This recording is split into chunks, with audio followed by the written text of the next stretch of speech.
曼城依家以56分排聯賽第二，正處於追趕阿仙奴嘅關鍵時刻。最有利嘅係佢哋仲少踢一場，心理優勢絕對喺曼城呢邊。雖然最近關於歌帥季後走人嘅傳聞滿天飛，但球隊表現依然非常專業，近5場賽事全勝。最令人驚喜嘅係後起之秀奧懷利，呢位後生仔最近2場英超入咗3球，成功幫夏蘭特分擔咗唔少進攻壓力。講到夏蘭特，雖然佢最近運動戰嘅入球率好似跌咗少少，但佢依然係模型入面最強嘅核武器，暫時以22球領跑射手榜。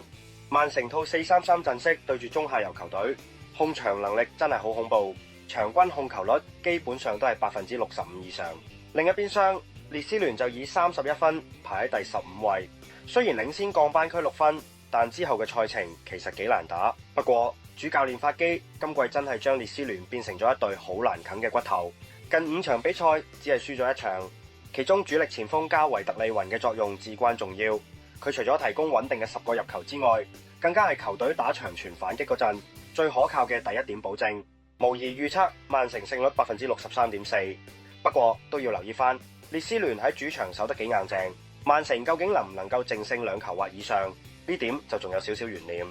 而入球趨勢3球以上，始終曼城呢隊波一旦開咗火，嗰種入球爆發力真係唔講得笑，隨時入到停唔到手。同時列斯聯有能力利用主場氣氛製造麻煩，大家記得留意啦。